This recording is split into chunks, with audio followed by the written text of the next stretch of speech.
Now, scooters have always been seen as the more convenient approach to getting around town as compared to geared motorcycles.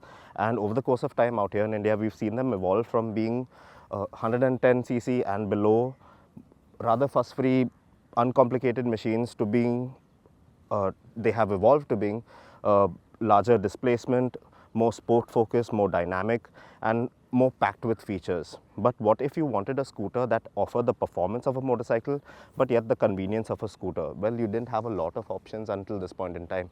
Yes, you had a couple of Vespas, Piaggios, Aprilias, and you had the Aerox, and of course the more expensive BMW C400GT. Now we have yet another player in this game. This scooter we have right here, it's called the Keeway Vieste 300. Now if you're wondering what Keeway is, well, it's a company that is owned by the Kiang Motor Group, the same conglomerate that owns Benelli. And the company is out here in India with 3 products, this being one of them. And this promises to offer all the convenience of a regular scooter, but with the power of a proper motorcycle. So we're out here to test what it is all about and see what it has to offer. So let's get right to it.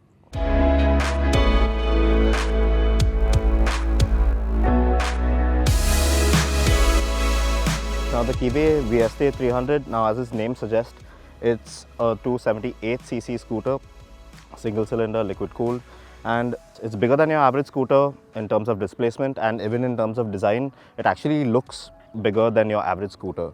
So it's got the traditional maxi scooter type styling coming from the front.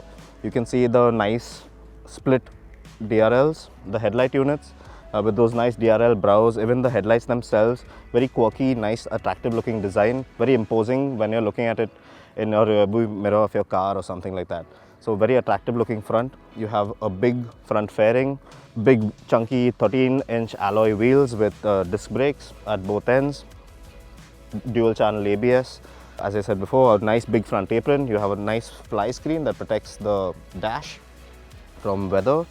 And coming further back, you have a nice wide handlebar. The display for you, yes, now this is a split display. It has it's part analog and part digital. Very nice looking according to me. It has this old kind of retro motorcycle vibe to it from the 90s, late 90s. You have the tachometer on one side, you have the speedometer, both miles and kilometer per hour. The center, of course, is the digital unit, which gives you a good amount of readings like fuel, level of fuel, trips, odometer, ambient temperature, speed, and engine temp, of course the time. And one little bit that is a bit upsetting is the fact that it does show you a motorcycle graphic. So that would imply that this particular unit has been lifted off another motorcycle that Keeway has in other markets. If there was one thing that the scooter appeared to be lacking, it would have to be Bluetooth connectivity. I mean, that's a feature that even some smaller capacity scooters and motorcycles come with these days.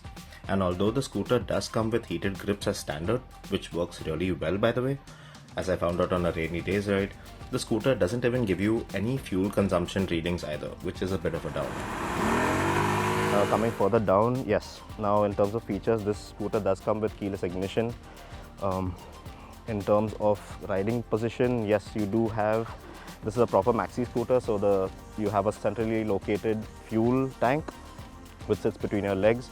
You'll have to keep your legs really apart on either side of the scooter, and you do have a decent amount of space, but it is at a premium once again. Coming further back, you have a nice broad seat, accommodating. You have this small cushion that gives you a little more support when you're out touring long distance. And a nice broad seat in general, very comfortable on the go. Should be decent for longer stints in the saddle. The back also looks very nice and broad, very motorcycle type barrel exhaust you have here going with the scooter. Overall, a very nice modern looking design, and it is quite attractive in this particular color. You have 3 color options, this being one of them, the white, and you have 2 other black and blue matte options as well. The Keeway Vieste is powered by a 278cc single-cylinder 4-valve liquid-cooled motor, which puts down around 18.4 PS of max power and 22 Nm of max torque. Now this all sounds well and good, and when you actually head onto the road, you'll see that the power on tap feels just about adequate. As soon as you crank her up, there are quite a few vibrations at idle, but it all irons out once you actually get going. Acceleration feels brisk and lively off the line, and when you give it the beans while cruising at 40 kmph, you will find it rewarding. The engine gave me the impression that it was constantly just waiting to be rung, and the scooter feels quite composed in a straight line once I actually gave it the beans. The Vieste 300 races off to the 80 kmph mark in practically no time at all, and it felt very comfortable cruising here at around 5000 rpm with enough juice on tap to carry out a quick overtake. But the only sad part is that the Keeway did appear to run out of breath past 100 kmph. So to reiterate, the power on tap just felt about adequate, but not exactly outstanding, like some of the competition. Suspension is set up stiff as you would expect from a scooter that's meant to be sporty, but if you're the sort who has back problems or constantly suffers from backaches, you won't really take a liking to this particular machine. Chucking the Vieste 300 into a corner at speed doesn't feel overly comfortable either, because the scooter just wants to sit back upright again. The dual channel ABS on the 240mm disc up front and the 220mm disc at the rear works fairly well. It doesn't kick in very early on the rear either, and that's something that I kinda like because you can tend to lock up, but it's not something that everyone will particularly fancy. So in terms of downright performance, the Keeway Vieste 300 does well, but in terms of fit and finish, the scooter left a little more to be desired.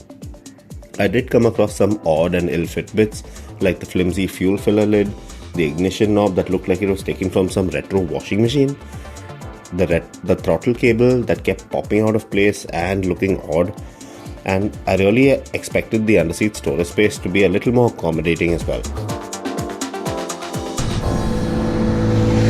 Now to sum up the Keeway Vieste 300, let's start off with a couple of plus points. Well, obviously looks have to be a forte of this scooter. It definitely looks like a scooter that's of a higher capacity than the average 150cc sporty style scooter. It looks the part as a maxi scooter. It feels like a bigger machine, and that's one of its good things. If you're a teenager riding around town to college or whatnot, well, you will look like one of the rich kids. And if you're on the older side of the spectrum, well, this scooter will definitely make you look at least 10 years younger, to be honest. So looks, yes, it definitely gets a thumbs up. In terms of performance, also, well, this scooter definitely backs its credentials out on paper. Out on the road, it's got enough shove to get you ahead of traffic in the city and out on the highway as well. The suspension holds up pretty nicely as a performance-focused scooter. Ride and handling, not too bad as well. Now, the not so good bits, well, I'd have to say that it does fall a little short in terms of the features it offers. I would like to have seen Bluetooth connectivity, a feature that even smaller displacement motorcycles and scooters have on offer currently in the market.